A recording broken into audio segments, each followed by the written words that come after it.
Bonjour à tout le monde. Bonjour à chacun. Bonjour.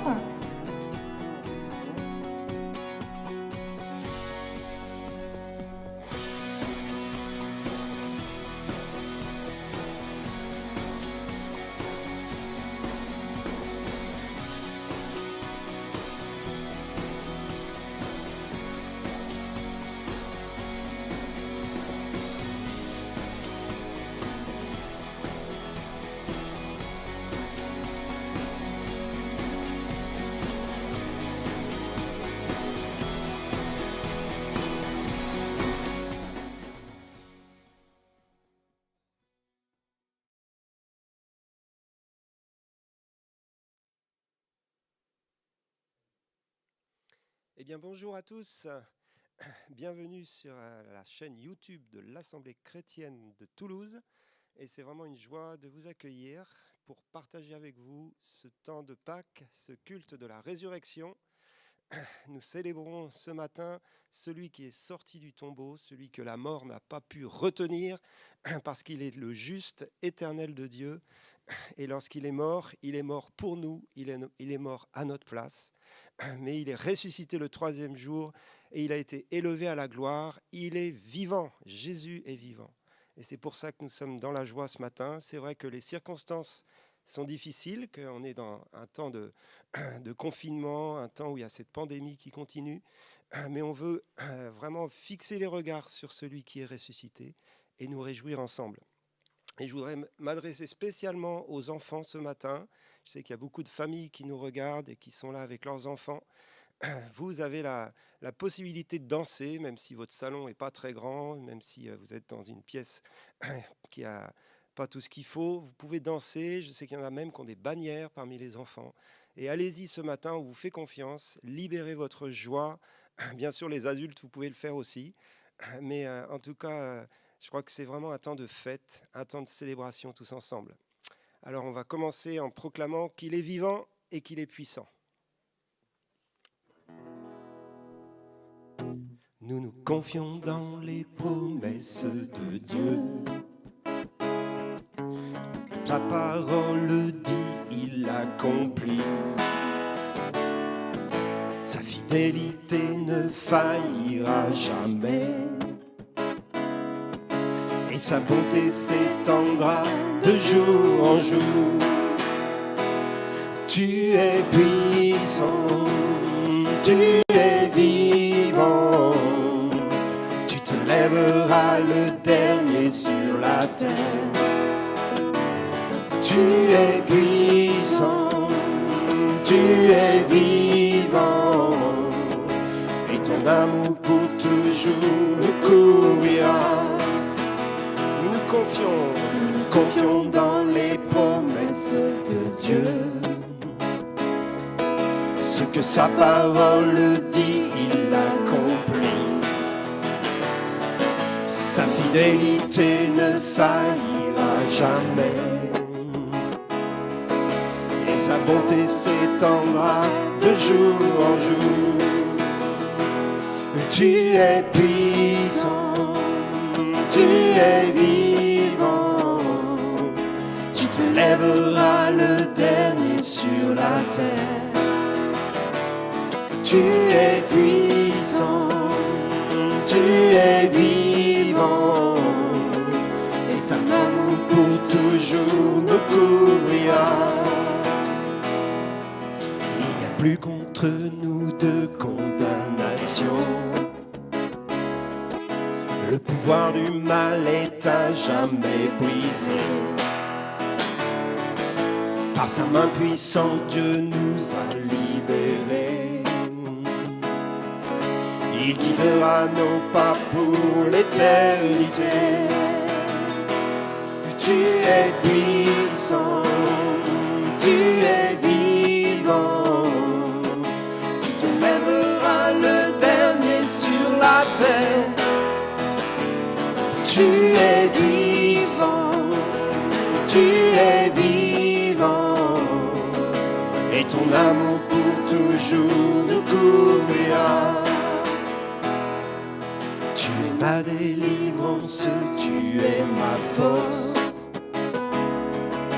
Le rocher de mon salut, mon espérance. Chaque jour je veux marcher à tes côtés. Rien ne me séparera de ton amour. Tu es vivant, tu es vivant. Tu te lèveras le dernier sur la terre. Tu es puissant, tu es vivant. Et ton amour pour toujours nous couvrira. Proclamer que Jésus est puissant et qu'il est ressuscité. Il est le vivant, il est l'alpha et l'oméga. Il régnera sur la terre à jamais. Il est puissant, il est vivant, il est ressuscité et il est sorti du tombeau. Tu es puissant, tu es vivant. Tu te lèveras le dernier sur la terre. Tu es puissant, tu es vivant. Et ton amour pour toujours nous couvrira.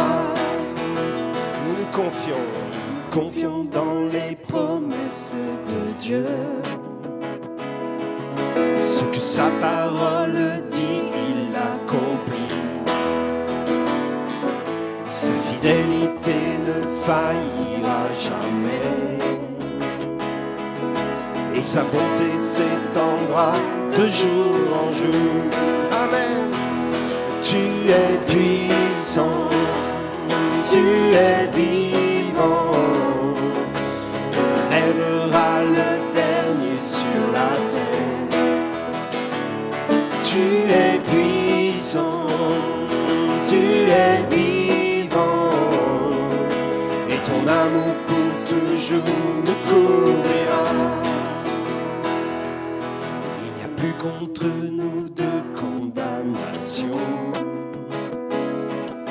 Le pouvoir du mal est à jamais brisé. Par ta main puissante, tu nous as libérés. Il nous donnera nos pas pour l'éternité. Tu es puissant, tu es vivant. Tu te lèveras le dernier sur la terre. Tu es puissant, tu es vivant. Et ton amour pour toujours nous couvrira. Tu es puissant, tu es puissant. Tu es vivant. Tu te lèveras le dernier sur la terre. Tu es puissant, tu es vivant. Et ton amour pour toujours nous couvrira. Tu es ma délivrance, tu es ma délivrance et tu es ma force. Le rocher de mon salut, mon espérance. Chaque jour je veux marcher à tes côtés. Rien ne me séparera de ton amour. Non, rien ne me séparera. Rien ne me séparera de ton amour. Non, non, non, non. Rien ne me séparera de ton amour. Encore une fois, rien ne me séparera. Ne me séparera de ton amour.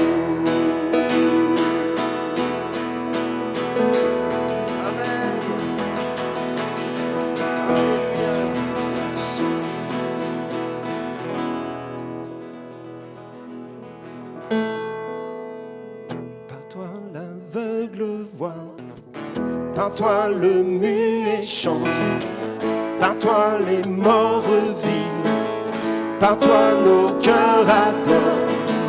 Par toi les ténèbres s'enfuient, par toi nos cœurs crient, je suis libre, je suis libre. Par toi l'aveugle voit, par toi l'aveugle voit, par toi le muet chante, par toi les morts vivent, par toi nos cœurs adorent, par toi les ténèbres s'enfuient, par toi nos cœurs crient, je suis libre, je suis libre, libre de courir, libre de courir, libre de danser, libre de danser, libre de vivre pour toi, libre de vivre pour toi. je suis libre. Je suis libre. Par toi le royaume vient, la bataille est gagnée. Par toi je n'ai plus peur, par toi le prix payé. Par toi vient la victoire, par toi nos cœurs crient, je suis libre, je suis libre. Par toi le royaume vient, par toi le royaume vient, la bataille est gagnée, par toi je n'ai plus peur, par toi le prix payé, par toi vient la victoire, par toi mon cœur crie, je suis libre, je suis libre, libre de courir, Libre de courir, libre de danser, libre de danser, libre de vivre pour toi. libre de vivre pour toi. Et je suis libre, je suis libre, libre de courir, Libre de courir, libre de danser, libre de danser, libre de vivre pour toi. libre de vivre pour toi. Oh, je suis libre, je suis libre, je suis libre, je suis libre. Par toi l'aveugle voit, par toi le muet chante, par toi les morts vivent, par toi nos cœurs adorent, par toi les ténèbres s'enfuient, par toi mon cœur crie, je suis libre, je suis libre.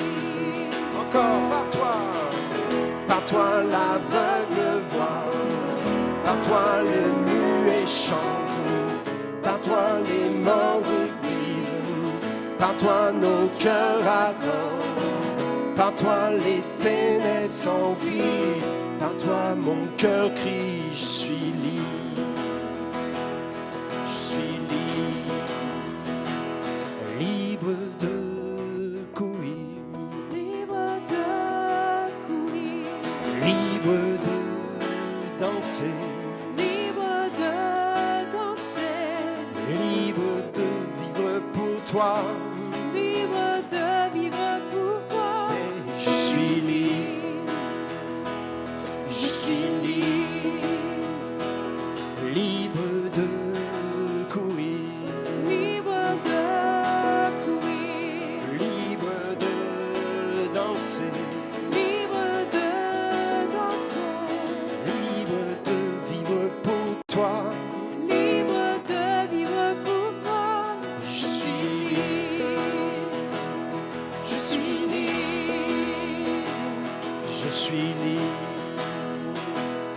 je suis libre.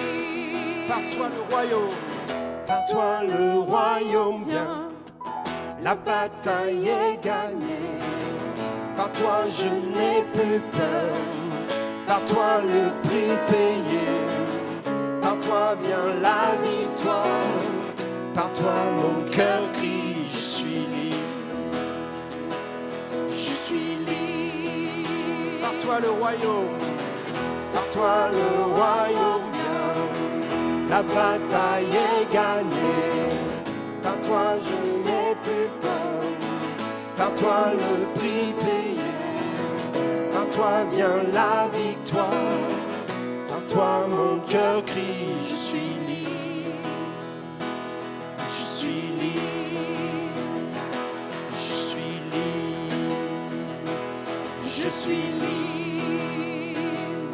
libre de courir, libre de courir, libre de danser, libre de danser, libre de vivre pour toi. libre de vivre pour toi. Je suis libre, je suis Libre, libre de courir, libre de courir, libre de danser, libre de danser, libre de vivre pour toi. libre de vivre pour toi. Je suis libre, je suis libre, je suis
ressuscité, il est ressuscité, ressuscité, il est ressuscité, ressuscité, il est ressuscité, ressuscité, il est ressuscité, ressuscité, il est ressuscité, ressuscité, il est ressuscité, il est vivant, vivant, il est vivant, vivant, il est vivant, vivant, il est vivant, vivant. Ressuscité, il est ressuscité, ressuscité, il est ressuscité, ressuscité, il est ressuscité, ressuscité, il est ressuscité, il est vivant, vivant, il est vivant.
vaincu la mort, il est vivant. Il a vaincu la mort, il est vivant. Il a vaincu la mort.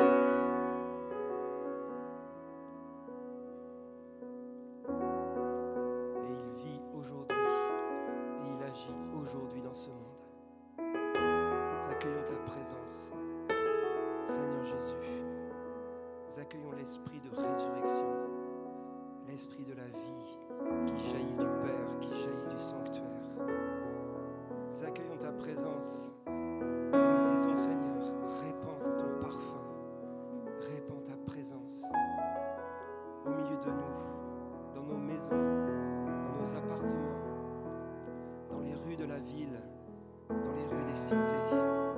Répands ton parfum, répands ta vie de résurrection. Seigneur Jésus, tu te lèveras le dernier sur la terre. Alors que les nations s'agitent, alors que le monde tremble, alors que nous avons peur, Seigneur, nous proclamons que tu es le vivant. Et nous fixons nos yeux sur toi.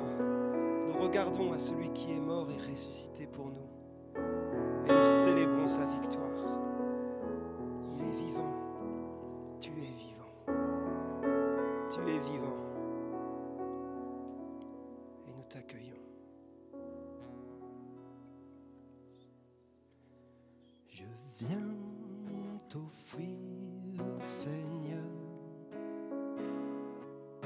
ce que j'ai de meilleur. Je viens t'offrir ma vie. Oui, à toi, Jésus-Christ. Même si je suis fragile, même si c'est difficile, je chanterai gloire à l'Éternel, je chanterai louange à son nom,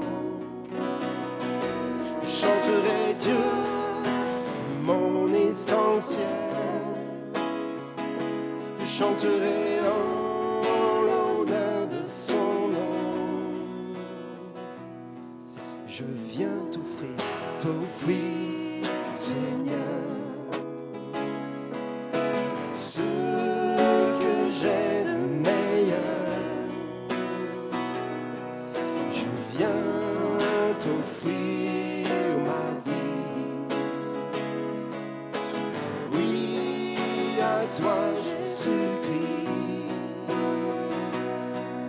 même si je suis fragile, même si c'est difficile, je chanterai gloire à l'Éternel, je chanterai louange à son nom,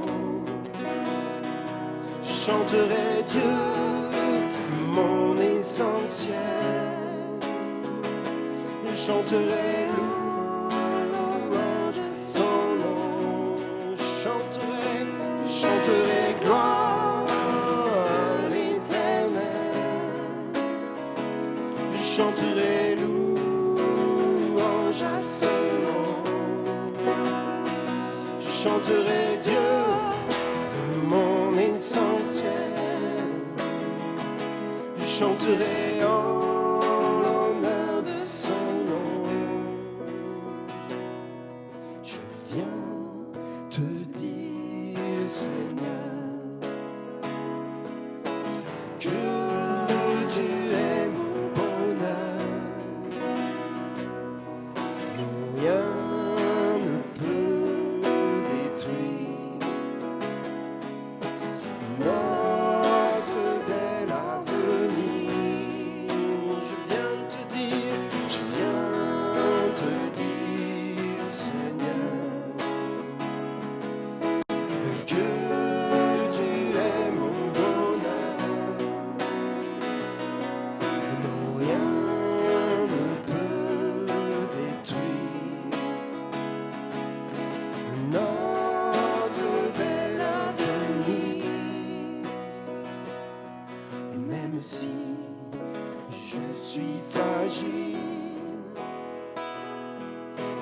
si c'est difficile. Je chanterai gloire à l'Éternel. je chanterai Louange à son nom. je chanterai Dieu, mon essentiel. je chanterai en l'honneur de son nom.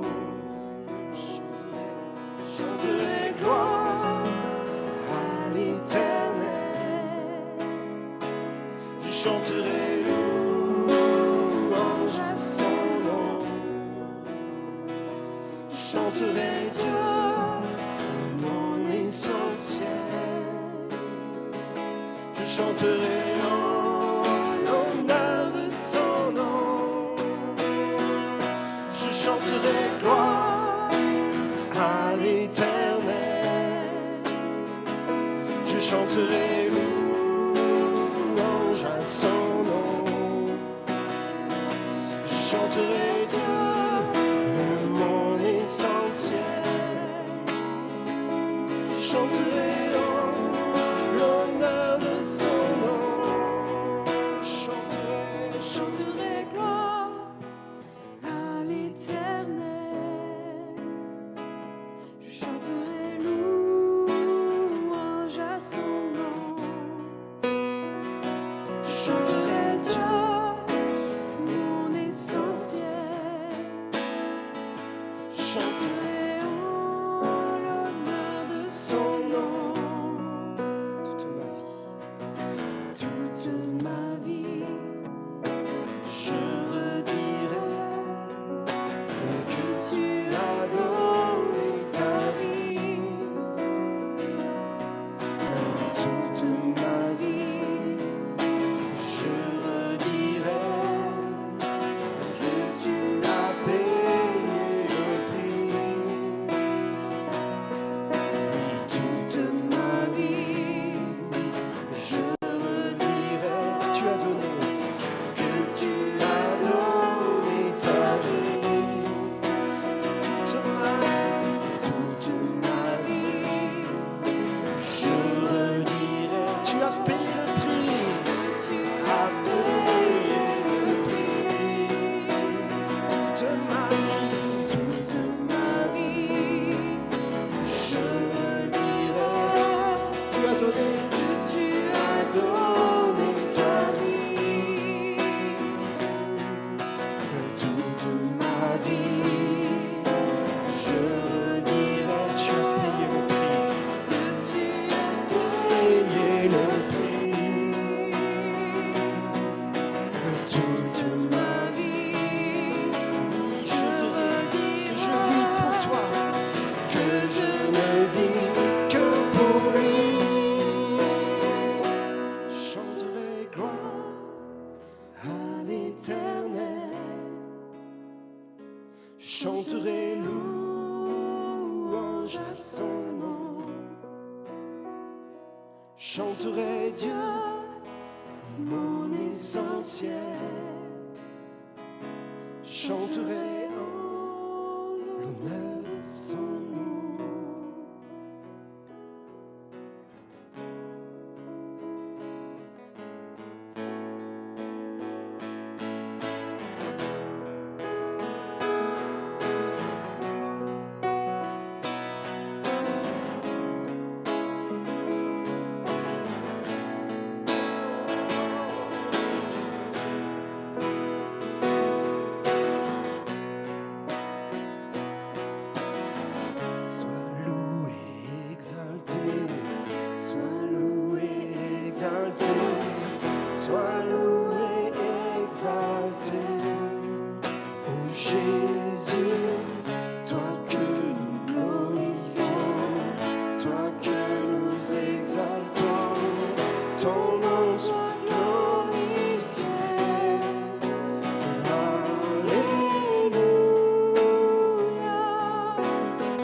sois loué, exalté.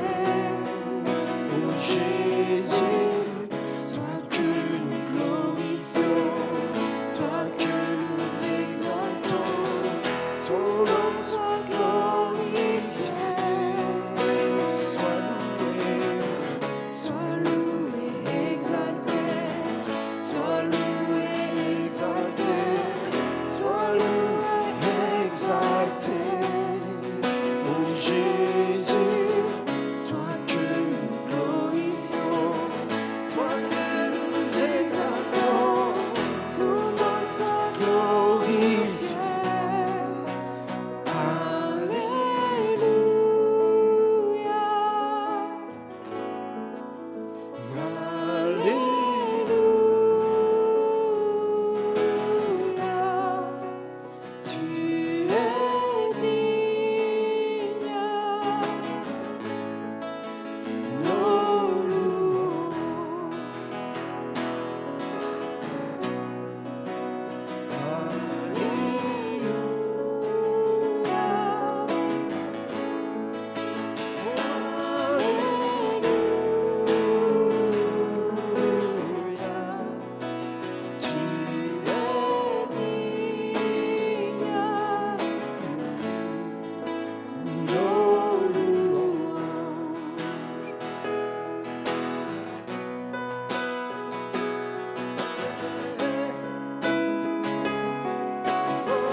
Sois loué, exalté, sois loué, exalté.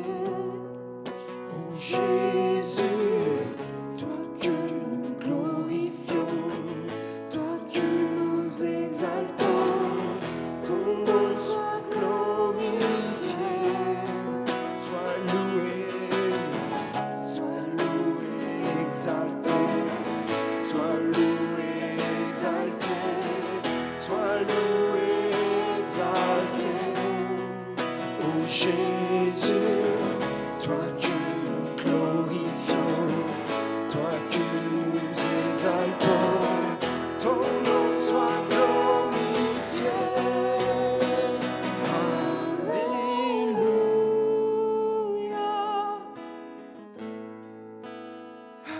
Alléluia.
merveilleux, sa beauté sans pareil. Ce nom est si merveilleux, le nom de Jésus.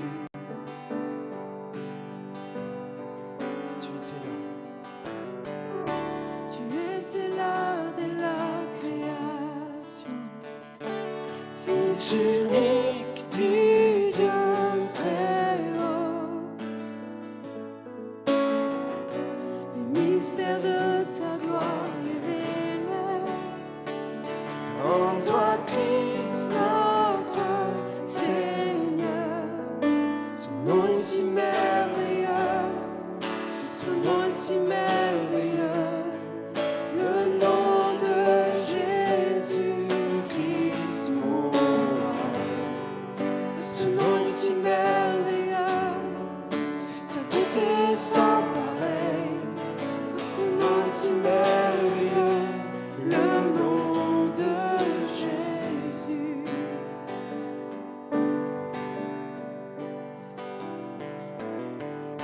Tu n'as pas voulu les cieux sans nous.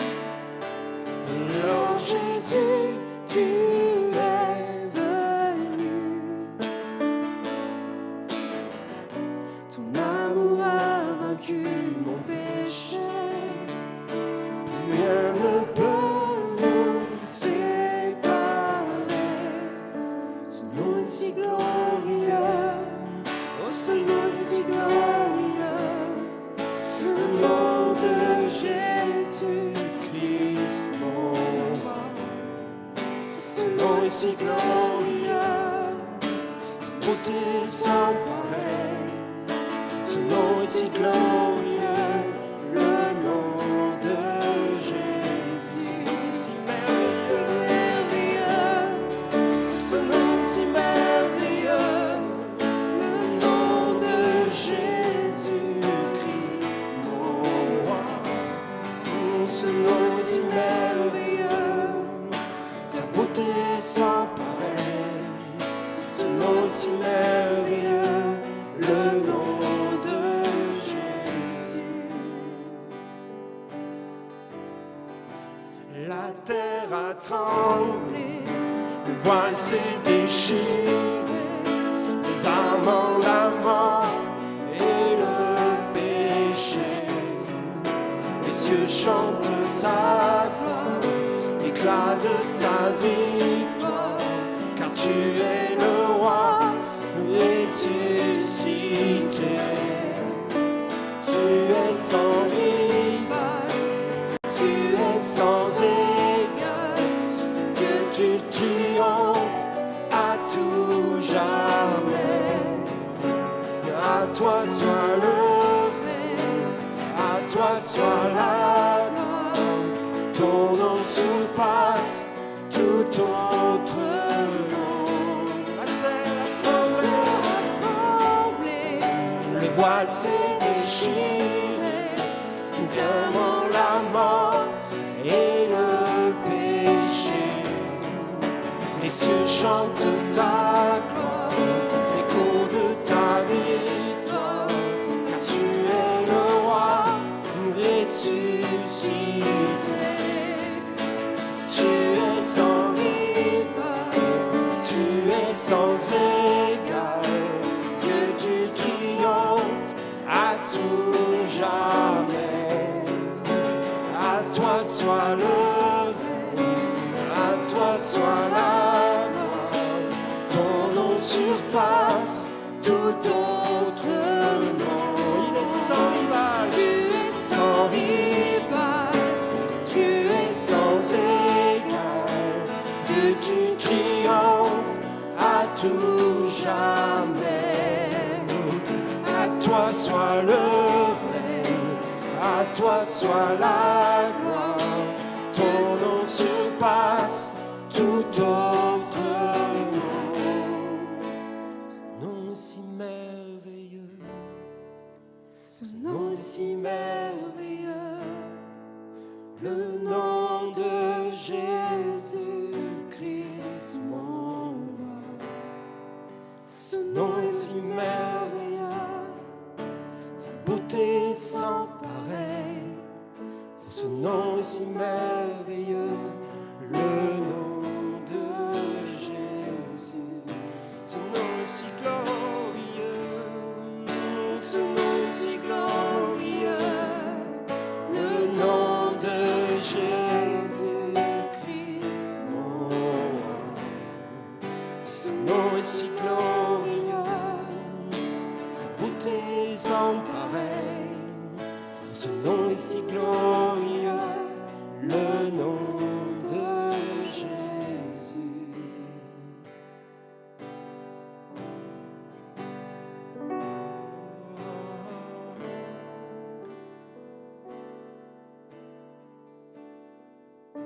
Nous adorons le Seigneur de gloire.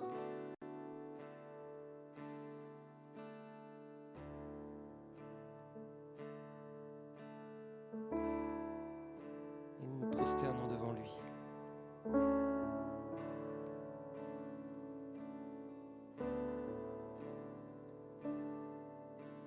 Il n'y a pas d'autre nom que le nom de Jésus qui ait été donné parmi les hommes, par lequel nous puissions être sauvés.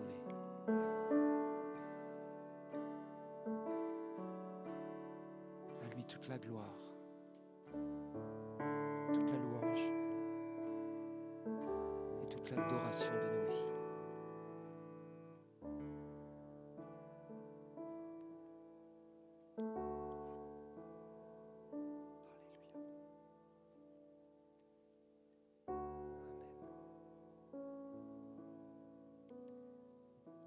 On va arrêter là ce temps de louange.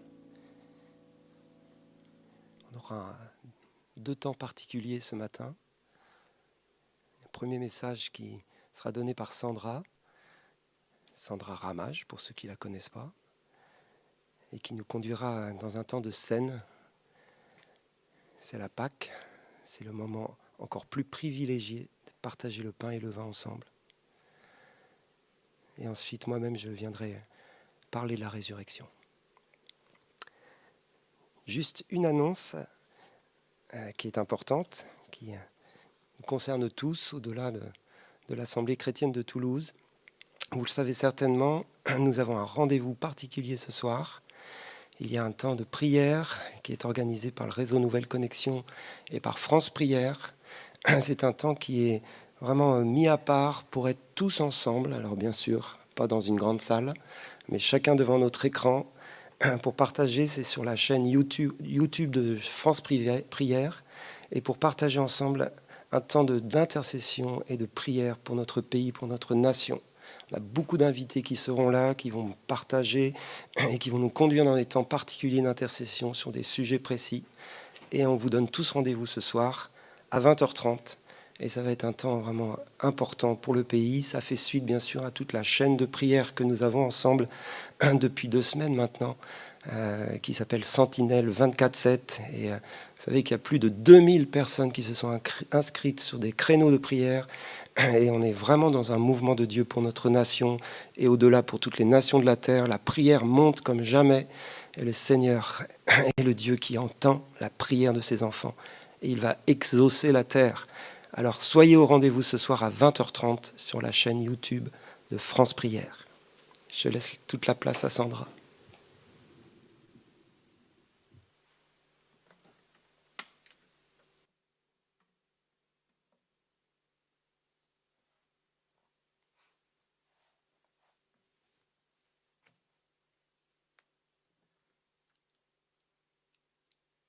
Bonjour à chacun.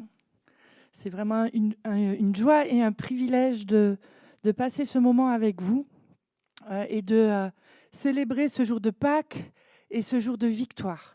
Jésus est ressuscité et il est vraiment ressuscité. Et s'il sortait du tombeau aujourd'hui, il n'aurait pas besoin d'une attestation de déplacement. Il n'aurait pas besoin de masque. Il a vaincu la mort.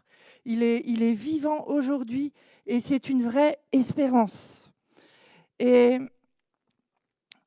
nous aimerions nous réjouir avec vous, tous ensemble, là où vous êtes, dans vos salons, dans vos maisons, seuls ou à plusieurs. Et nous voulons juste nous réjouir.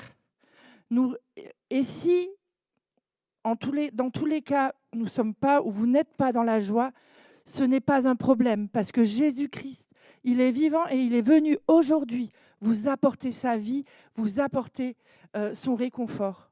Et j'aimerais lire avec vous dans Marc 16 le témoignage de femmes, de disciples qui, eux, ont vécu cette sortie du tombeau. Enfin, ils ont vu de leurs yeux le tombeau vide. Lorsque le sabbat fut passé, Marie de Magdala, Marie, mère de Jacques et Salomé, achetèrent des aromates afin d'aller embaumer Jésus. Le premier jour de la semaine, elles se rendirent au tombeau de grand matin, comme le soleil venait de se lever. Elles papotaient entre elles, elles se préoccupaient de qui nous roulera la pierre loin de l'entrée du tombeau.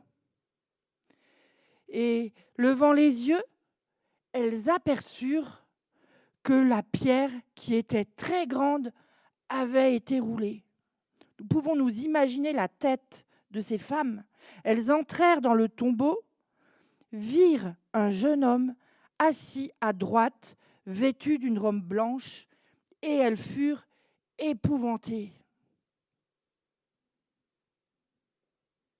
Il leur dit: « Ne vous épouvantez pas. Vous cherchez Jésus de Nazareth, qui a été crucifié. Il est ressuscité. Il n'est point ici.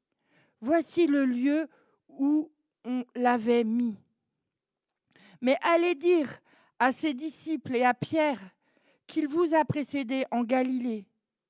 C'est là que vous le verrez, comme il vous l'a dit. » Elles sortirent du tombeau et s'enfuirent.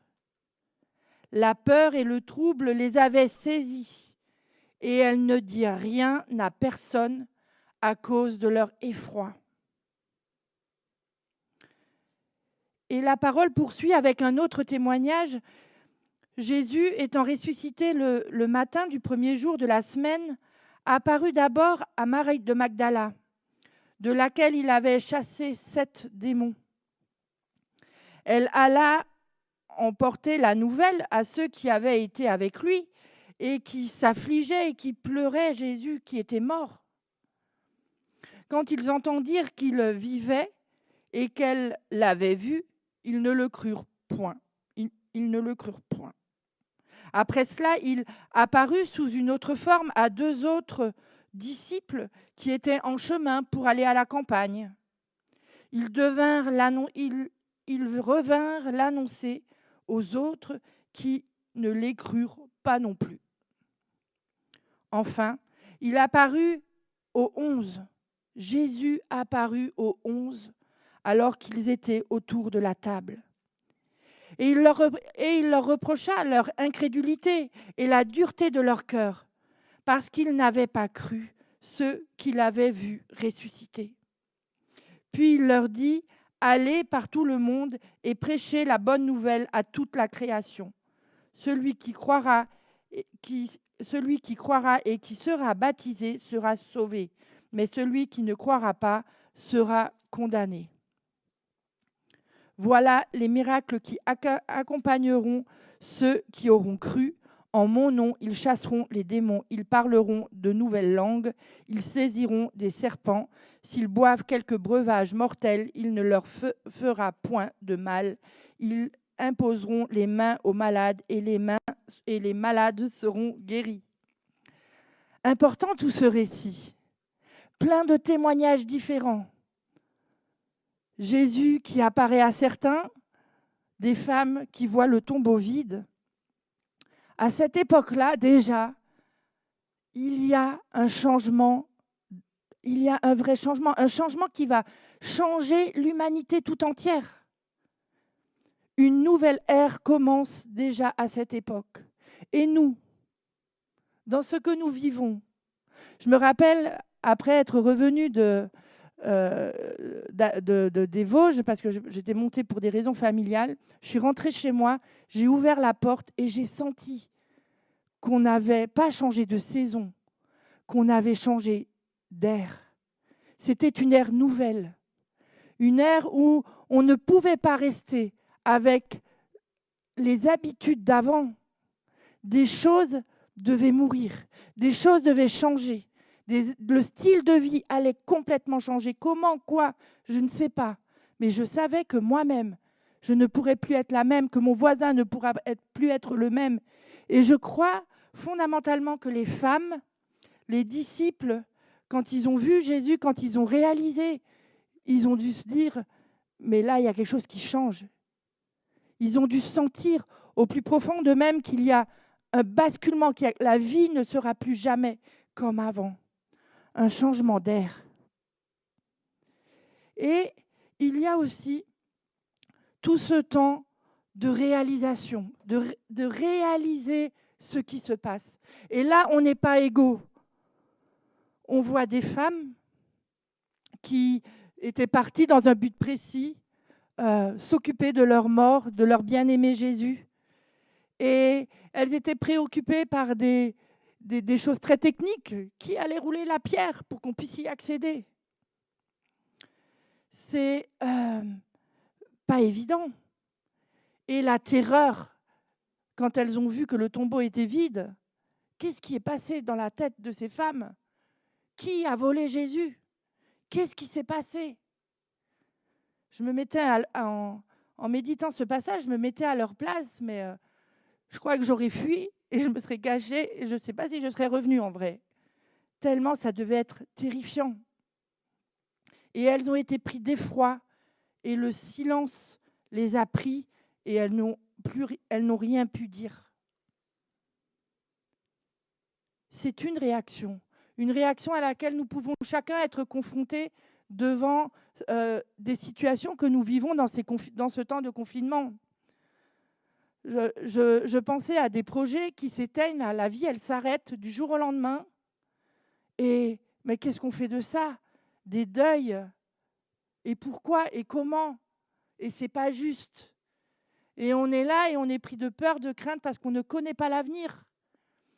On s'enferme et on reste dans nos silences les plus profonds, juste parce qu'on est pris de terreur et d'effroi. Pourtant, Jésus est vivant. Jésus est ressuscité, le tombeau est vide. C'est un fait. J'imagine Jésus qui voulait peut-être se réjouir avec ses amis. Punaise, j'ai vaincu la mort. J'ai ouvert un chemin nouveau pour vous. Il voulait peut-être faire la fête. Et il voit ces femmes qui ne sont même pas capables d'entendre la voix de l'ange qui était là. Juste pris par l'angoisse et la terreur. Et puis, on voit Jésus de Magdala et ses 2 disciples qui se baladent dans la campagne ou qui vont je ne sais où et qui rencontrent Jésus en face à face. Et là, pour eux, pour ces disciples, ils réalisent, mais Jésus est vivant. Ce qu'il a dit quand on était tous ensemble est véritable. Il est vivant. Et pris de cette grande joie, il court vers les disciples, vers les 11 pour leur annoncer, mais Jésus est vivant, on l'a vu, on a vu son corps, il nous a parlé. Il nous a dit, retournez en Galilée, vous allez me rencontrer. Et là, les disciples, ils sont tellement noyés dans leur chagrin, tellement perdus dans leur quotidien, tellement ébranlés dans leur profondeur, ils n'y croient plus. La vie s'est arrêtée. Et vous venez me dire quoi? Que vous avez vu Jésus? C'est pas possible. Et pourtant, le tombeau est vide et Jésus est vivant. Eux ne connaissaient pas la suite de l'histoire. Nous, aujourd'hui, on sait, on connaît en tous les cas de nos têtes ou des expériences qu'on a pu vivre par le passé. Mais que vivons-nous aujourd'hui dans ce temps de confinement? Est-ce que nous réalisons que Jésus est vivant et qu'il est capable de venir là où on pleure, là où on est noyé dans notre chagrin, là où on est peut-être super angoissé, là où on est déçu, là où on pleure des personnes chères qui sont décédées à cause du coronavirus ou d'autres choses. Est-ce qu'on croit que ce Jésus qui est vivant, qui est sorti du tombeau, est capable de venir à l'intérieur de nos vies pour nous rencontrer? Réaliser que Jésus est vivant, qu'il est véritablement vivant. Jésus est venu pour changer l'humanité à l'époque des disciples et des femmes, et nous en vivons les conséquences aujourd'hui parce que nous voyons comment il peut transformer nos vies. Et j'ai envie de dire, mais nous, où en sommes-nous? Est-ce que certains ont sûrement déjà réalisé là où ils en sont? Puis d'autres, peut-être pas. Moi, au début du confinement, je ne réalisais pas. On parlait de repentance, etc. C'était très cérébral. Jusqu'à ce que le Seigneur vienne pointer du doigt et dire, mais là, moi, je veux t'apporter ma vie. Est-ce que là, tu es capable de m'accueillir? Et Pâques, c'est un nouveau commencement, c'est un nouveau départ. Parce que Jésus, il n'est plus sur terre. Jésus, il est ressuscité, il est assis à la droite de Dieu. Et comme nous le savons, il nous a envoyé son Esprit Saint. Les disciples ne le savaient pas encore. Ils ne l'avaient même pas encore vécu. Mais nous pouvons faire de ce jour de victoire, nous pouvons faire de ce jour un nouveau commencement pour nos vies. Même confinés, même dans les situations où nous vivons, nous avons ce pouvoir de rencontrer Jésus. Comme Jésus s'est manifesté à ses disciples lors d'un repas, ils étaient probablement tous ensemble, et il s'est manifesté. Il a pointé du doigt, il a été vrai comme d'hab. Il a pointé du doigt, il a pointé l'incrédulité et l'endurcissement du cœur. Mais je suis convaincue que quand les disciples ont vu Jésus, ils se sont repentis et leur vie à ce moment-là a changé parce qu'ils ont vu Jésus.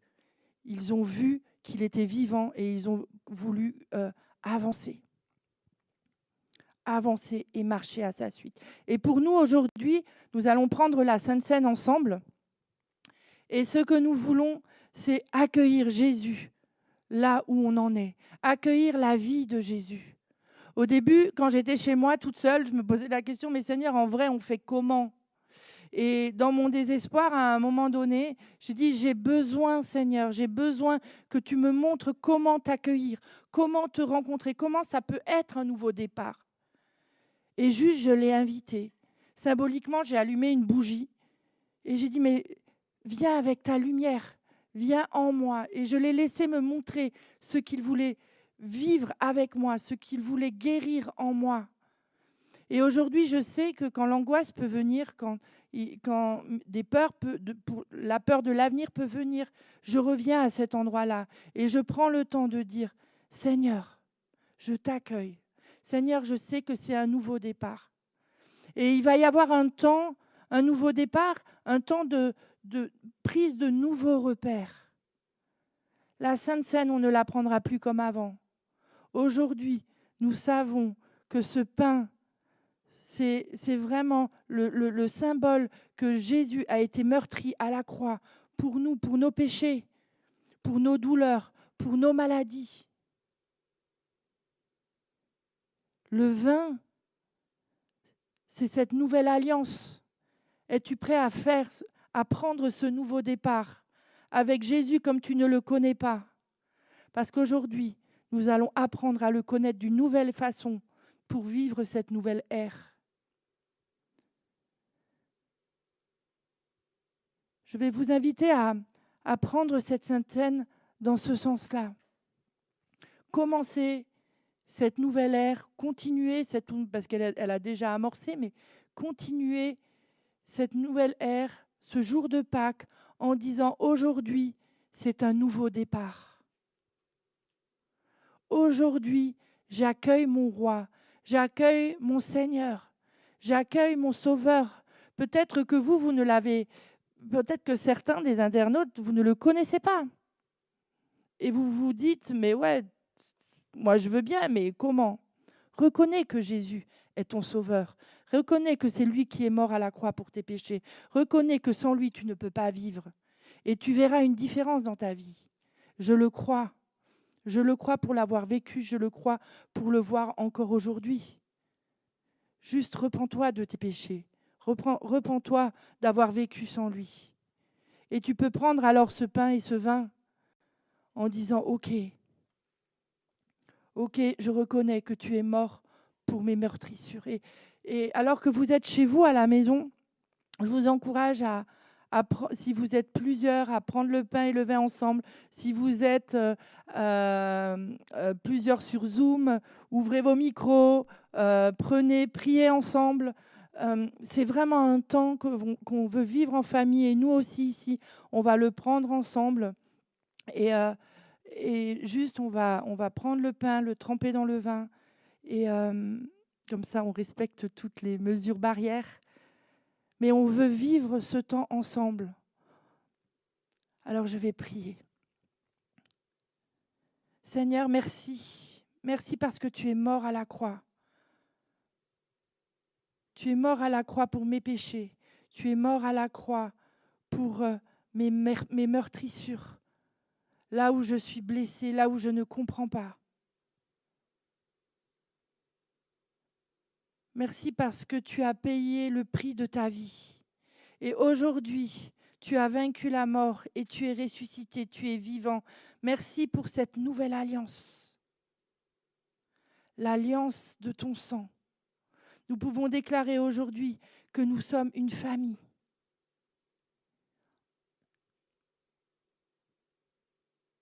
Merci pour ta vie, Seigneur. Et c'est avec foi que nous voulons prendre ce pain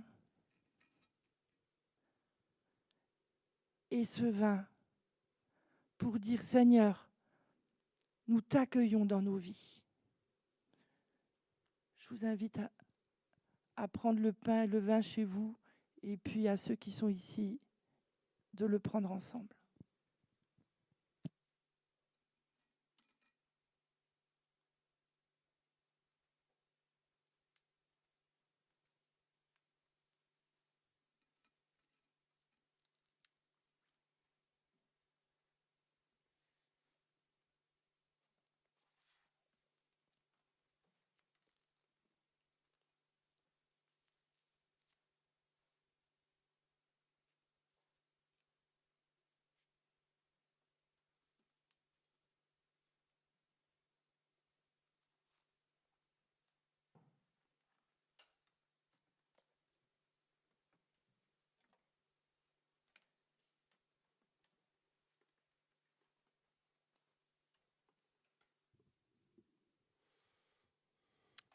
Merci Sandra. On va juste prendre un chant pour adorer le Seigneur et le voir dans toute son œuvre à la croix.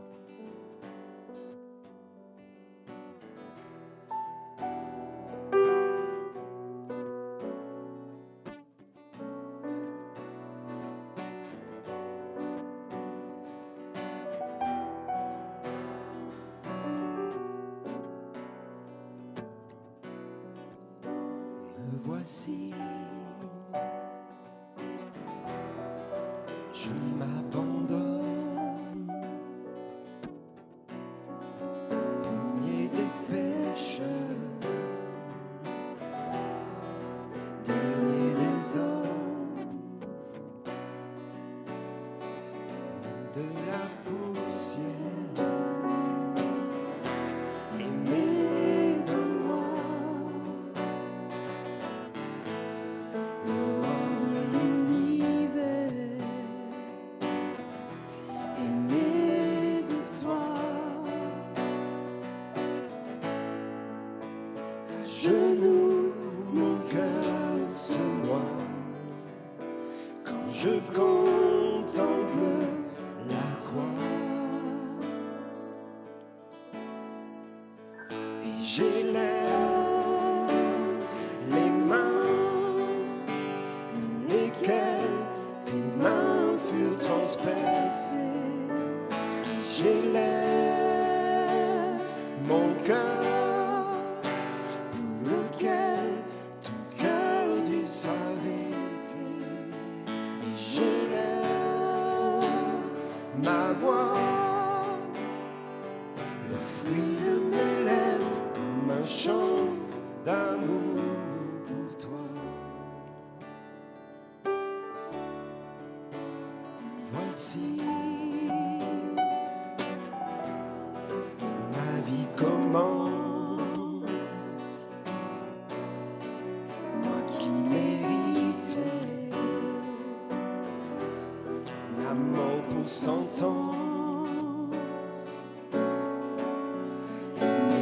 sont brisés,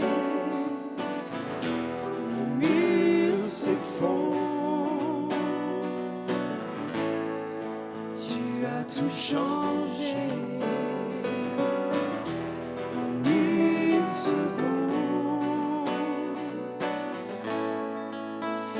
toujours mon cœur se noie quand je contemple la croix. Toujours mon cœur se noie quand je contemple la croix. Et j'élève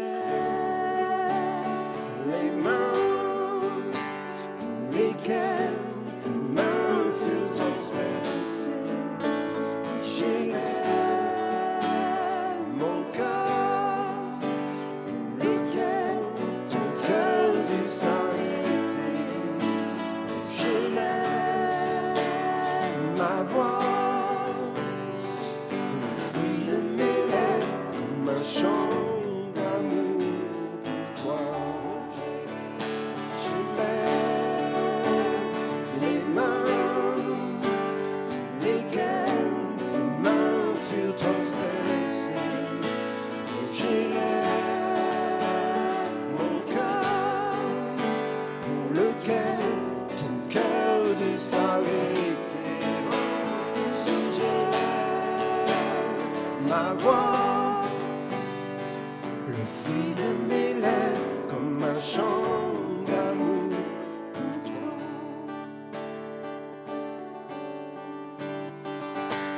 Ce n'est plus moi qui vis, ce n'est plus moi qui vis, ce n'est plus moi qui vis, que Christ qui vit en moi.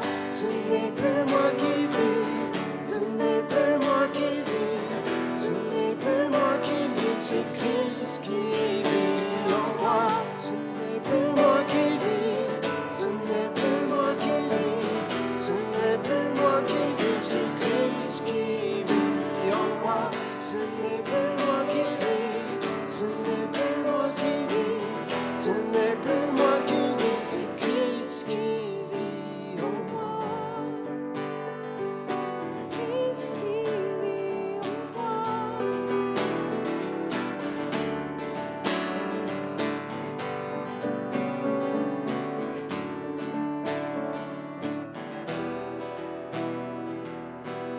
Amen.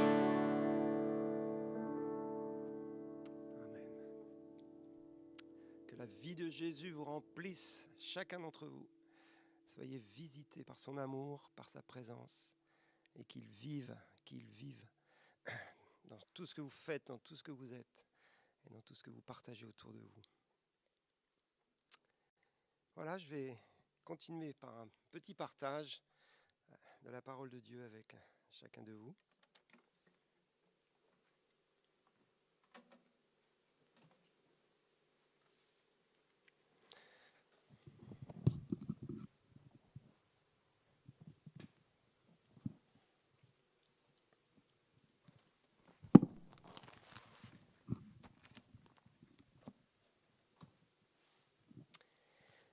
Et on est en train donc de célébrer la Pâque et de parler de la Pâque. Et vous savez que la Pâque, c'est avant tout une fête juive que l'Éternel avait donnée à son peuple dans l'Ancien Testament.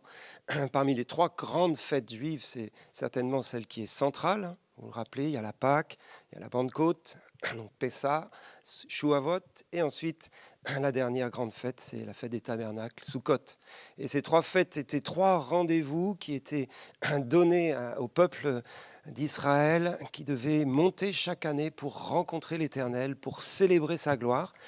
C'était des fêtes joyeuses, c'était des fêtes bien sûr où on était consacré au Seigneur et où tout Israël venait servir le Seigneur, l'adorer, on offrait des sacrifices, mais c'était vraiment des temps de joie, des temps de célébration. D'ailleurs, ça s'appelait des fêtes, des rendez-vous pour célébrer et se réjouir ensemble, en famille, dans la présence de Dieu. Et lorsqu'on parle de la fête de Pâques, bien sûr, on fait référence à la sortie d'Égypte, comme vous le savez bien, et à cet épisode extraordinaire où le Seigneur a libéré son peuple de l'esclavage. Et ça a été un temps à la fois de gloire et à la fois un temps terrible, parce que c'était le moment des jugements sur le pays d'Égypte, et la nation d'Égypte était dans les ténèbres, était vraiment sous le jugement de Dieu à cause de l'endurcissement de leur cœur, et certainement à cause du règne de Pharaon qui s'opposait à la grâce et à l'amour de Dieu pour son peuple. Et du coup, il y a à la fois quelque chose de terrible qui est là, parce qu'il y a la mort des premiers-nés d'Égypte, et puis à la fois, il y a la libération du peuple. Et c'est souvent comme ça dans la parole de Dieu, parce qu'en fin de compte, ça reflète la condition de notre humanité. Il y a ces deux choses qui sont là. Et il y a tout d'abord ce constat qui est terrible. C'est le constat du péché, le constat de la mort qui est entrée dans le monde, le constat de tout ce qui va mal. Et qu'on soit chrétien ou non chrétien, on le constate. On le constate tous les jours. Et peut-être en ce moment, avec les difficultés qu'on traverse, on constate encore plus que le monde, eh bien, il va mal. Et même s'il y a des sources d'espérance, même s'il y a des gens qui veulent faire changer les choses et qui ont des projets positifs et qu'il y a beaucoup de solidarité, il y a beaucoup de choses encourageantes, néanmoins, le monde reste sous cette chape de ténèbres et sous cette chape de la mort qui nous enferme tous. Alors en ce moment, on en parle peut-être davantage, bien sûr, à cause des événements, mais la mort, c'est quand même le constat de l'humanité depuis toujours, et ça continue de l'être. Et puis, eh bien, parallèlement à cela, il y a la libération que Jésus est venu apporter. Parallèlement à ça, il y a une bonne nouvelle, il y a un message d'espérance, il y a un message de joie. Et c'est difficile parfois d'être joyeux dans un monde qui est en difficulté. Et pourtant, la joie est un signe d'espoir. Parce que là où il y a de la joie, ça veut dire qu'il y a eu une rencontre avec quelqu'un qui nous a libérés. Là où il y a de la joie, il y a de la liberté. Là où il y a de la joie, il y a de l'amour. Là où il y a de la joie, on sait qu'on est aimé, on sait qu'on est libre, on sait qu'il y a de l'espérance. La joie n'est pas juste une histoire comme ça de faire la fête et de se détendre, même si bien sûr ça fait partie de notre vie de se détendre. Mais la joie dont je parle ce matin, la joie de la Pâque, la joie de la résurrection, c'est une joie qui est le signe d'une liberté et d'une espérance absolument fantastique. Jésus est venu pour nous libérer du péché, pour nous libérer de la mort, mais aussi pour nous donner l'espérance de la résurrection et l'espérance de la vie éternelle. Et c'est de cela qu'on parle lorsqu'on parle de la Pâque. Lorsqu'on revient sur la Pâque juive, eh bien, elle était principalement, on va dire, concentrée sur l'offrande de l'agneau, sur le sacrifice de l'agneau et sur le sang qui était, vous le rappelez, étalé sur les linteaux des portes de la maison des Israélites pour ne pas que le destructeur puisse pénétrer. Donc ça, c'était vraiment la symbolique de cette mort de Jésus à la croix, de cette mort de Jésus où il a versé son sang, et il a versé son sang pour que nous ne soyons pas détruits, mais que nous soyons sauvés. Et pour tous ceux qui croient aujourd'hui, tous ceux qui mettent leur confiance dans l'œuvre de Jésus à la croix, alors il y a une porte pour le salut, il y a une porte pour la vie éternelle. Mais quand on parle de la Pâque chrétienne, de la Pâque de la Nouvelle Alliance, alors on rajoute cette nouvelle étonnante que l'agneau qui est mort sur la croix est ressuscité le troisième jour. Comme Sandra vient nous en parler, ça a été une expérience vécue, bien sûr par Jésus qui est ressuscité, mais par tous ceux qui en ont été les témoins. La Bible nous dit qu'il y a au moins 400 personnes qui ont été témoins de la résurrection de Christ, c'est-à-dire des personnes qui le connaissaient avant sa mort, qui avaient été en relation avec lui et qui l'ont rencontré ensuite, après sa mort, bien vivant, ressuscité, avec un corps qu'on pouvait toucher, avec qui on pouvait parler. Vous savez que les disciples, après la résurrection, ont passé du temps avec Jésus, ils ont même mangé avec lui. La première fois qu'ils l'ont vu, ils ont été saisis de crainte, ils ont eu peur, ils se sont dit, mais c'est quoi? C'est un fantôme qui arrive, c'est un esprit qui arrive. Et vous imaginez, si vous voyez quelqu'un qui est mort depuis 3 jours, qui débarque dans votre chambre ou dans votre salon, vous allez être saisi de peur. Donc c'est normal, ils ont peur, ils sont dans la crainte. Et Jésus va les rassurer. Et pour les rassurer, il leur dit, eh bien, touchez-moi. Venez, touchez-moi. Voyez, je ne suis pas un esprit, parce qu'un esprit n'a ni chair ni os, comme vous voyez que j'ai. Non, je suis bien un homme en chair et en os, je suis ressuscité. Et ils se sont approchés lentement, ils l'ont touché, et ils ont commencé à recevoir la paix qui vient de la résurrection de Jésus. Recevez ma paix, leur a dit Jésus. Et puis ensuite, ils ont mangé avec lui. Un autre épisode, on les voit. Jésus leur apparaît sur la plage et ils vont manger avec Jésus des poissons grillés. Ils font un barbecue sur la plage. La vie de résurrection n'est pas une vie complètement désincarnée. C'est pas une vie complètement spirituelle qui n'a rien à voir avec notre humanité, avec notre terre. La vie de résurrection peut nous permettre de manger des barbecues ensemble avec Jésus sur la plage. C'est juste extraordinaire. C'est juste extraordinaire. Ce n'est pas du tout l'image religieuse qu'on a de la religion, de la résurrection, une espèce de truc complètement désincarné, avec une grande lumière. Oui, il y a de la lumière, oui, il y a de la gloire, mais tout ça, c'est le ciel. Mais lorsque Jésus apparaît, il apparaît sur la terre, dans son corps ressuscité. Et puis il leur dit, maintenant je vais retourner vers mon Dieu et votre Dieu, vers mon Père et votre Père. Et il va s'élever dans le ciel avec son corps, c'est le jour de l'ascension, et il va monter dans la gloire pour retrouver sa place dans la présence du Père, pour retrouver sa place dans le ciel, cette place glorieuse qu'il avait quittée pour nous sauver. Et lorsqu'il arrive dans le ciel, le Père l'accueille. Et le Père lui donne la plus haute place. Il le fait asseoir sur le trône de l'univers. Il lui donne le nom qui est au-dessus de tout nom. Et Jésus, en tant qu'homme ressuscité, entre dans le tabernacle céleste. Il s'élève au-dessus des anges, au-dessus des puissances, des dominations, de toute autorité. Il prend la place du roi des rois, du Seigneur des seigneurs, et du souverain sacrificateur dans le sanctuaire céleste. Et c'est pour ça que lorsqu'on parle de la résurrection de Christ, on parle de quelque chose qui ébranle l'univers entier.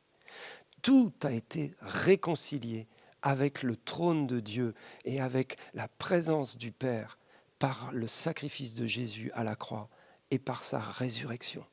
Jésus entre au-delà du voile déchiré dans le tabernacle céleste avec son propre sang, le sang de la croix. Il entre, il fait la purification des cieux. Ça veut dire quoi? Ça veut dire que les cieux avaient le souvenir du péché originel, qui n'avait pas encore été complètement expié. Bien sûr, le diable n'avait de moins en moins accès à la présence de Dieu. On le voit dans Job, de temps en temps, il pouvait encore venir. Donc il y avait le souvenir de cette chute, le souvenir de cette rébellion, le souvenir dans le ciel que des anges déchus avaient désobéi par orgueil. Mais lorsque Jésus entre dans ce tabernacle céleste, il purifie les cieux du péché originel. Lorsqu'il est dit qu'il ôte le péché du monde, ce n'est pas juste le péché de notre monde, c'est le péché éternel, originel, le péché qui a commencé dans le ciel par la rébellion des anges et de Satan lui-même.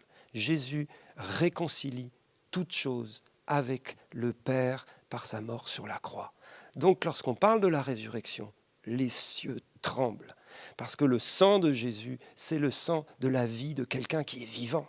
Ce n'est pas la vie de quelqu'un qui est simplement mort. Jésus, lorsqu'il se révèle à Jean dans l'Apocalypse, il dit bien « J'étais mort, mais voici, je suis vivant au siècle des siècles. » Et celui qui dit ça, c'est un homme qui est pleinement homme et pleinement Dieu.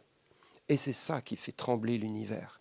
Et c'est ça qui est notre espérance. Et c'est ça qui est notre victoire. Parce qu'il y a une histoire extraordinaire, c'est l'histoire de la matière, l'histoire de la création. Vous savez que Dieu a tout créé en 7 jours. Il a créé le ciel et la terre et tout ce qui s'y trouve. Il a tout créé et c'est une création magnifique. Elle était créée parfaite, pure, sans défaut. C'est une création qui reflète entièrement sa gloire et à l'époque, elle reflétait complètement sa gloire. Aujourd'hui, cette gloire est encore un peu voilée, mais la création est encore tellement belle, elle reflète la gloire de Dieu. Et tout ce que Dieu a créé est bon. Lorsque vous lisez la Genèse, le premier chapitre de la création, tout ce que Dieu fait est bon. Tout ce que Dieu a créé, la matière est bonne, et elle reflète sa gloire. Et puis le 6e jour de la création, Dieu fait une œuvre magnifique. Le sommet, la chose la plus belle qu'il ait faite, il crée l'homme. C'est son chef-d'œuvre. Il crée l'homme et il le crée à son image. Il le crée à sa ressemblance. Créons l'homme à notre image, selon notre ressemblance. Et hommes et femmes, mâles et femelles, il les créa. L'humanité créée à l'image de Dieu est le sommet, le chef-d'œuvre de la création de Dieu. Et comment est-ce que Dieu a fait pour créer l'homme ? Il nous a dit tout simplement qu'il a pris de la poussière de la terre et qu'il a modelé Adam. Vous savez que Adam, ça veut dire le glaiseux, celui qui vient de la terre glaise, de la terre glaise. Donc Dieu est un artiste, il a modelé cet Adam, ce premier homme, de la poussière de la terre. Et ensuite, il a soufflé dans ses narines le souffle de vie. Et l'homme devint une âme vivante. Quelque chose d'extraordinaire, quelque chose qui n'existait pas jusqu'à maintenant. C'est-à-dire à la fois un être matériel, issu de la terre, issu de la matière, et à la fois un être spirituel, porteur de la vie de Dieu, du souffle de Dieu. L'homme est à la connexion, à la rencontre du ciel et de la terre. L'homme est celui qui, dans son humanité, réconcilie la création matérielle de Dieu et le ciel spirituel. Vous savez que Dieu est esprit. Dieu est esprit. Et lorsqu'il crée la matière, il crée comme un décor dans lequel il va refléter sa gloire. Et le summum, c'est l'homme qui est matière et qui est image de Dieu, souffle de Dieu en lui. Le mystère de la vie est là. Et c'est magnifique. Mais ça, c'est le 6e jour. Et ensuite, il y a un 7e jour. Et le 7e jour, il nous est dit que Dieu se reposa de toute l'œuvre qu'il avait faite, de toute sa création. Dieu se repose, ça ne veut pas dire qu'il a besoin de repos, bien sûr, parce qu'il n'est jamais fatigué. Ça veut dire simplement qu'il a besoin d'un temps d'arrêt pour contempler son œuvre, pour en jouir et pour être en communion avec son œuvre. Et bien sûr, sa communion est avec l'homme. Et c'est pour ça qu'il dit à l'homme, tu vas sanctifier le jour du sabbat. Ça va être un jour de communion avec moi, parce que c'est pour cela que je t'ai créé. Je ne t'ai pas créé pour que tu crées la terre. Je ne t'ai pas créé pour que tu transpires à la sueur de ton front pour travailler. Je t'ai créé pour que tu sois le gestionnaire de mon œuvre et que je sois en communion avec toi. La chute est passée par là. Et bien sûr, ça a été une catastrophe. Mais quand on voit cette histoire-là, on réalise que la poussière de la terre, la matière, a franchi les siècles. Parce que l'homme s'est reproduit, et même dans sa chute, il a continué d'exister sur la terre. Ses jours ont été raccourcis. Il a vécu 70 ans, 75. Aujourd'hui, on essaye de vivre un peu plus. Il y a beaucoup de centenaires maintenant, mais ça reste quand même très limité parce qu'il y a cette œuvre de péché et de corruption. Et un jour, Dieu a envoyé son Fils dans la chair. Et Jésus est venu et il a été enfanté dans le ventre de la Vierge Marie. Et donc, il a pris cette condition humaine. Lorsqu'il est né, c'est la poussière de la terre qui a formé son corps. Jésus est bien né d'une femme. Il est pleinement Dieu par l'Esprit, mais il est pleinement homme, fils d'Adam, fils de Dieu, selon l'Esprit, fils d'Adam, selon sa naissance humaine, fils de David. C'est un juif qui est né parmi son peuple pour racheter son peuple et racheter toute l'humanité ensuite à la croix. Et ce corps qui a été conservé dans la sainteté parce que Jésus n'a jamais péché, ce corps qui est le seul corps de l'humanité entière qui n'ait jamais connu la corruption du péché, qui n'a jamais accepté en lui-même autre chose que la volonté et la perfection de l'amour de Dieu, eh bien ce corps a été livré à la croix. Jésus a donné sa vie sur la croix. Et lorsqu'il est mort, c'est toute l'humanité qui meurt en Christ, en lui. Toute l'humanité qui est incorporée à sa mort. Et lorsqu'il meurt, eh bien, Dieu condamne le péché dans la chair de Christ. C'est le péché qui est condamné. Ce n'est pas la matière, ce n'est pas le corps, c'est le péché. C'est la désobéissance à Dieu, c'est l'orgueil, c'est l'égoïsme, c'est l'impureté. C'est toutes ces choses-là qui sont condamnées à la croix. C'est le 6e jour que Jésus a été crucifié, juste avant le début de la Pâque. Vous savez que la Pâque commence comme le sabbat, à la fin de la journée. Pour les Juifs, les jours commencent le soir. Donc à la fin de la journée, Jésus est mort sur la croix. Mais il a été crucifié le 6e jour. Pendant cette journée du vendredi saint, Jésus est crucifié. Le 6, vous le savez, c'est le chiffre de l'homme. Le 666, ça sera même le chiffre de l'antéchrist, de la bête. C'est le chiffre de la perdition. C'est le chiffre des ténèbres. C'est le chiffre de l'humanité sans Dieu. Et dans ce 6e jour, il y a un jugement qui tombe sur le Fils, sur Jésus à la croix. Jésus donne sa vie. Personne ne peut lui prendre sa vie. Il donne sa vie pour nous, le 6e jour. Il est réellement mort. Et ensuite, le sabbat commence. C'est le sabbat de la Pâque, c'est un sabbat exceptionnel. C'est un jour de repos. Et c'est le 7e jour. Et là, Dieu aussi va se reposer. C'est un nouveau repos. Ce n'est pas le repos de la création, c'est le repos de la rédemption. Vous savez que Dieu a tout créé en 6 jours, et le 7e jour, il s'est reposé. Mais ensuite, il a eu une autre œuvre à accomplir. C'est l'œuvre de la rédemption. Et il a tout préparé. Il a travaillé, il a œuvré pendant des siècles pour préparer la venue du Messie.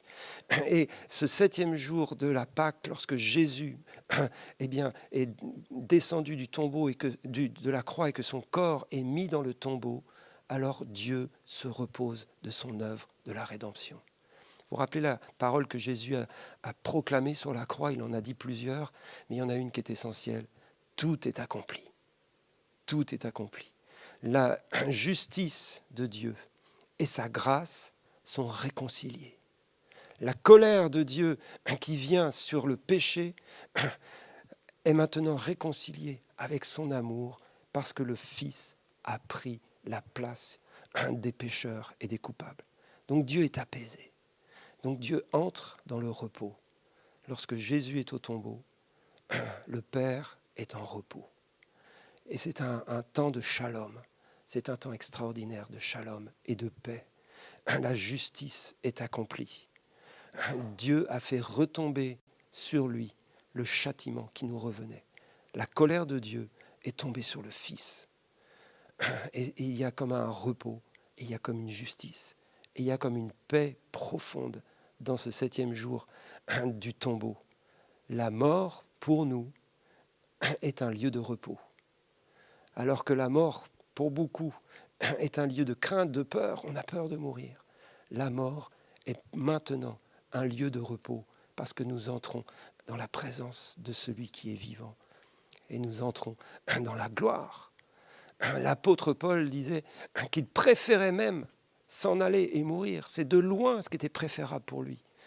Mais à cause de l'œuvre qu'il devait accomplir sur la terre, il y avait encore du boulot, alors il fallait qu'il reste. La mort, nous n'en voulons pas, mais nous la traversons comme étant la victoire de Christ. Ô mort, où est ta victoire? L'aiguillon de la mort, c'est le péché. Et la victoire de Jésus a vaincu le péché et a vaincu la mort. Alors il y a encore une mort physique.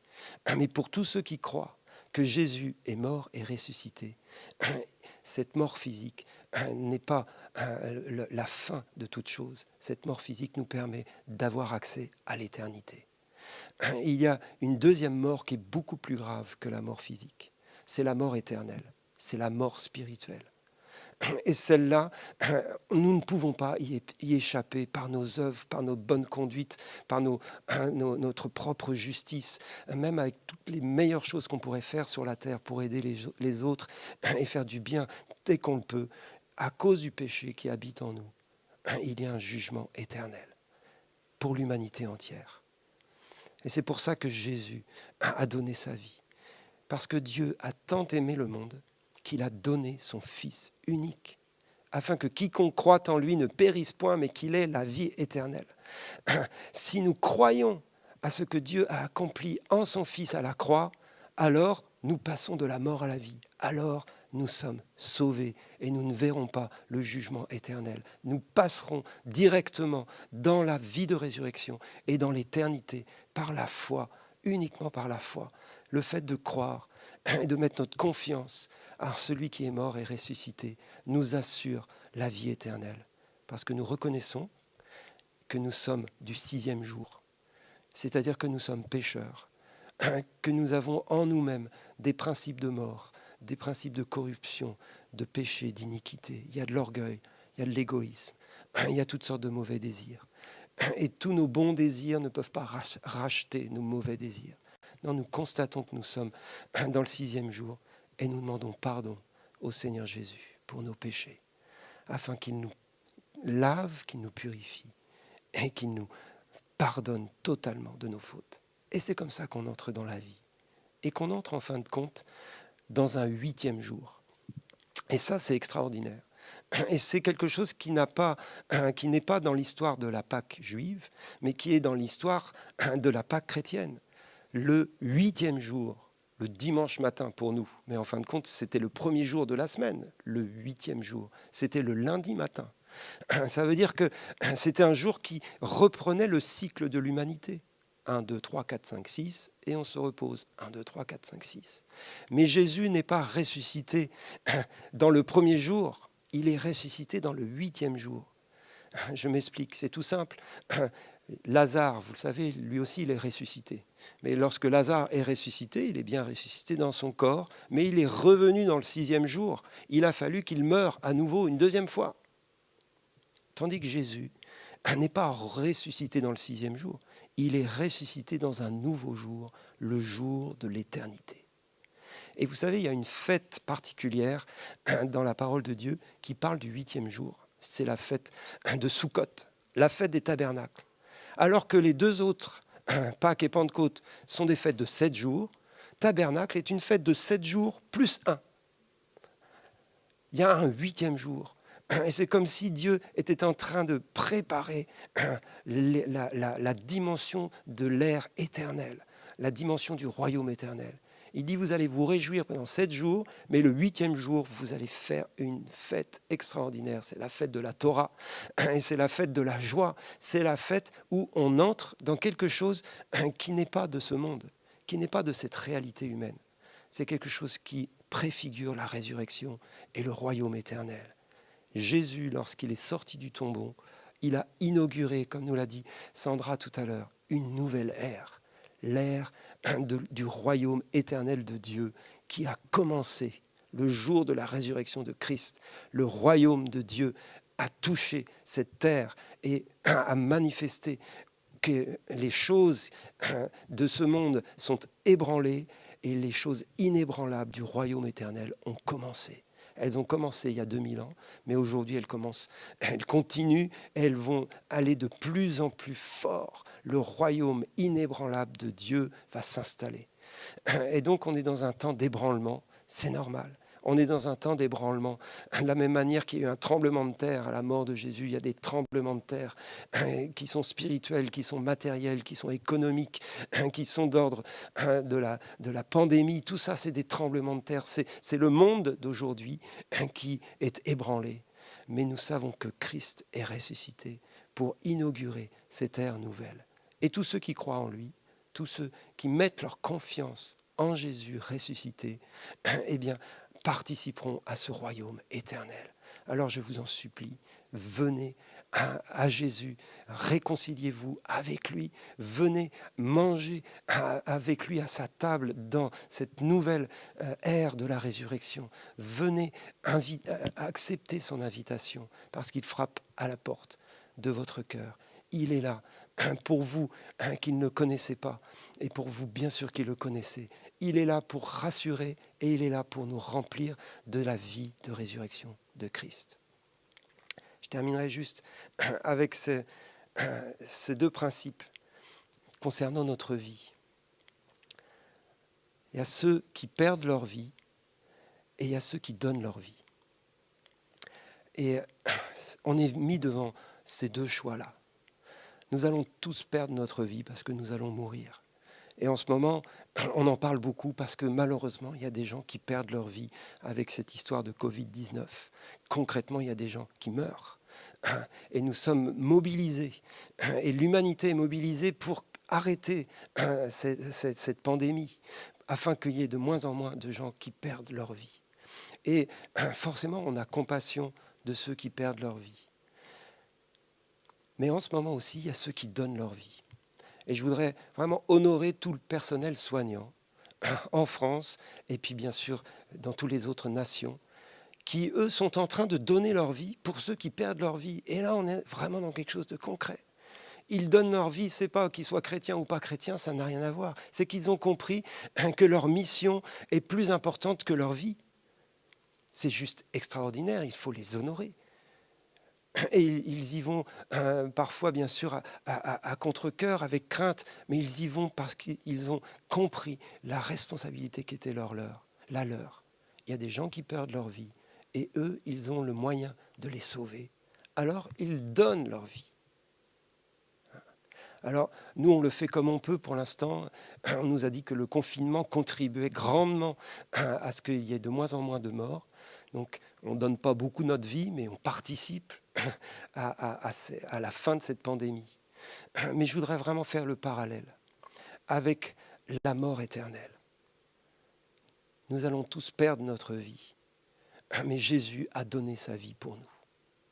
Et il y cherche aujourd'hui, et là je m'adresse à chacun d'entre nous, ceux qui sont chrétiens, qui connaissent le Seigneur Jésus, qui sont des disciples. Il y a tellement de gens qui se perdent autour de nous. Et là je parle de la perdition spirituelle. Qui va donner sa vie? Qui va donner sa vie à la suite de Jésus? Et je crois que c'est vraiment l'appel de cette Pâque pour nous, dans ce temps où nous sommes confinés. Qui va donner sa vie pour ses frères? Qui va donner sa vie pour ceux qui sont perdus? Qui va donner sa vie à la fin du confinement pour ne plus vivre pour soi-même, mais pour vivre pour celui qui est mort et ressuscité, pour nous et pour tous ceux qui sont en train de perdre leur vie? Jésus a dit, personne ne peut racheter sa propre vie. Si tu veux garder ta vie, si tu veux la gagner par toi-même, tu vas la perdre. Tu ne peux pas la gagner. Tu vas la perdre. Mais par contre, si tu la donnes, alors tu la retrouveras pour l'éternité. Et je vous invite à donner votre vie à Jésus, que vous soyez chrétien ou que vous ne soyez pas chrétien. On va avoir juste un temps de prière et un temps d'appel. On va écouter le Seigneur ensemble. Je vais demander à Sandra aussi de venir participer à ce temps et à David à nous accompagner au piano.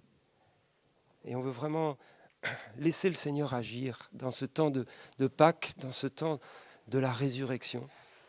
Nous voulons dire qu'il peut, au-delà de nos histoires de visioconférence, il peut agir de manière forte, profonde dans la vie de chacun, des grands comme des petits, des enfants comme des parents, des chrétiens comme des non-chrétiens. Peut-être tu es là parce que quelqu'un t'a invité à regarder ce culte pour la première fois, ou peut-être simplement tu as cliqué sur ce lien parce que tu l'as trouvé sur Internet et ça t'intéressait.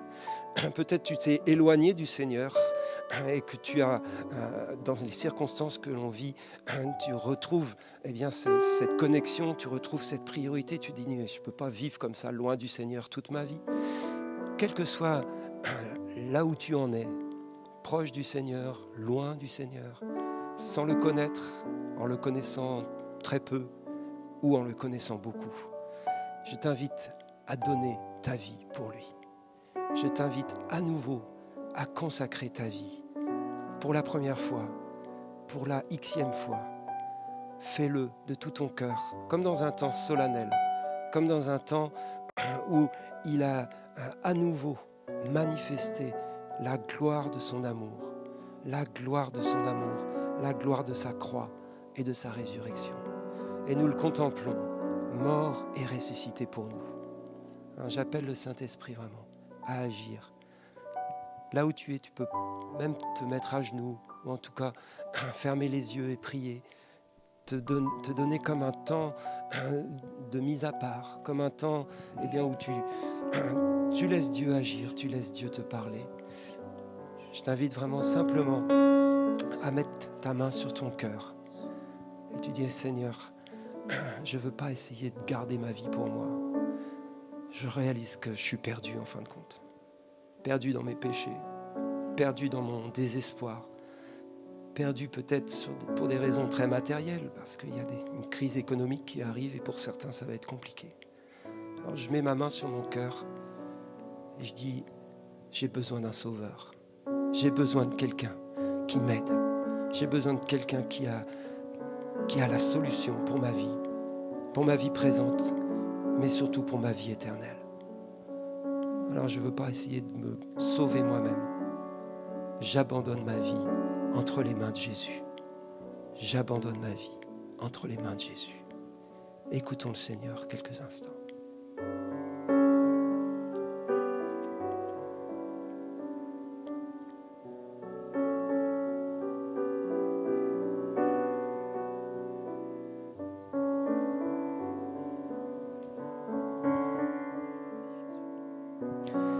Dans ce même sens,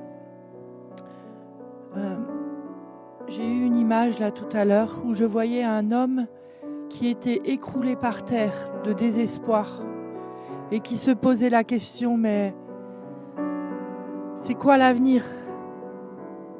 Je voyais vraiment cet homme désemparé et à terre.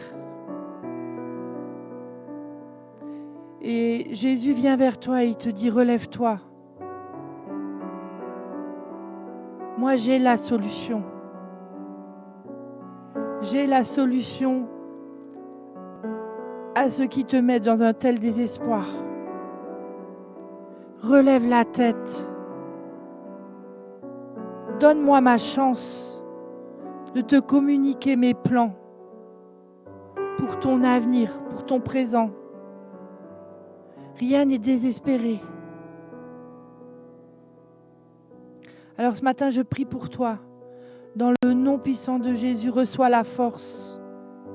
Reçois le courage de te relever. Et prends la main. Tends ta main. Jésus la saisira et il te montrera ses plans. Certes, ce n'est pas les tiens, mais ses plans sont parfaits pour ta vie.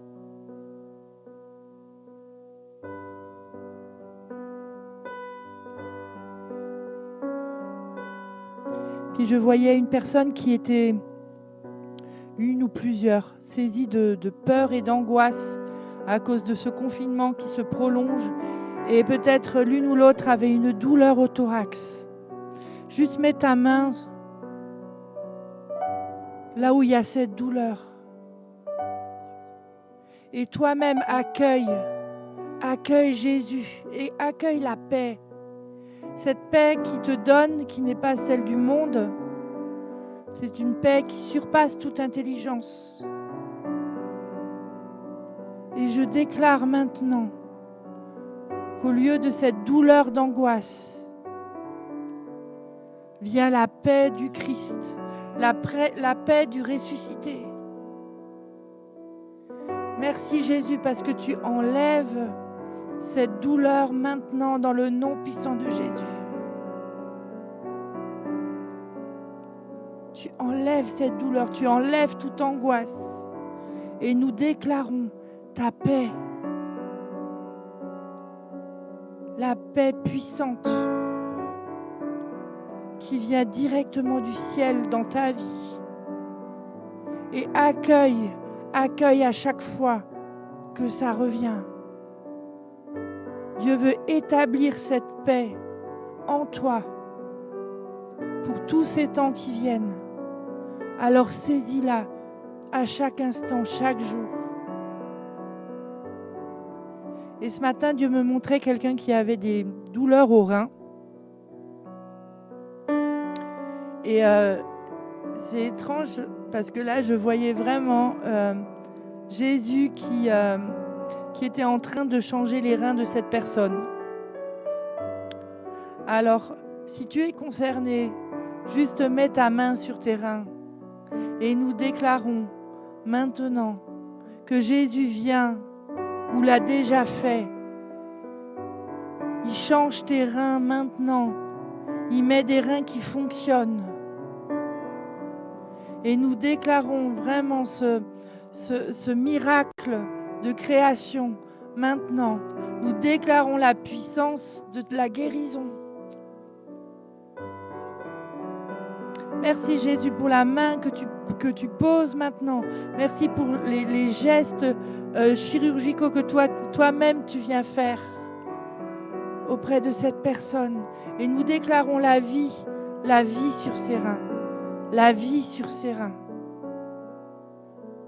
La vie et la guérison. Amen. Au nom puissant de Jésus. Priez aussi spécialement pour tous ceux qui sont atteints de ce virus, qui sont malades, quels que soient les symptômes. Nous voulons vraiment prier pour vous maintenant et vous demander là aussi de laisser l'Esprit de Dieu vous toucher.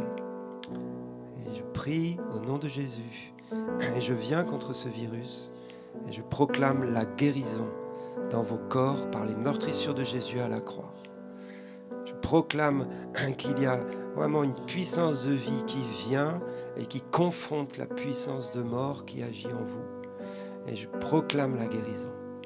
Recevez l'esprit de vie et l'esprit de la résurrection de Christ dans vos corps, dans vos âmes, au nom puissant de Jésus.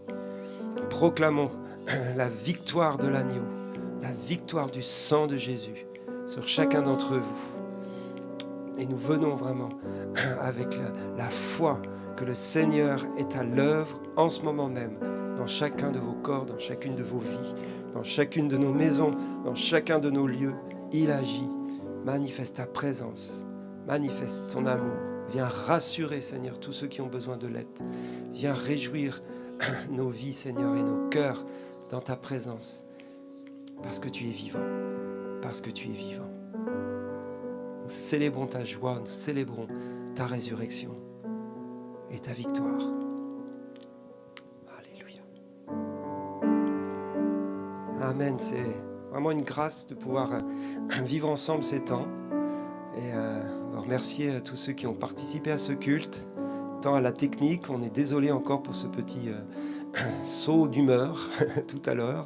On n'a pas bien compris ce qui s'était passé, mais en tout cas, ça n'a pas empêché le Seigneur de faire son œuvre et ce culte de se dérouler. En tout cas, merci à la technique, ceux qui sont là ce matin, comme ceux qui ne le sont pas, mais qui viennent les autres dimanches. Merci à tous ceux qui nous servent. Merci à Sandra, merci à David et Esther. Et à chacun d'entre vous, je vous donne rendez-vous ce soir donc, pour notre temps de prière en commun à 20h30 sur la chaîne YouTube de France Prière. Et on va vraiment être tous ensemble dans la prière et dans l'intercession pour le pays. Soyez bénis, passez un super dimanche et on se retrouve dimanche prochain. À bientôt. Merci Nico.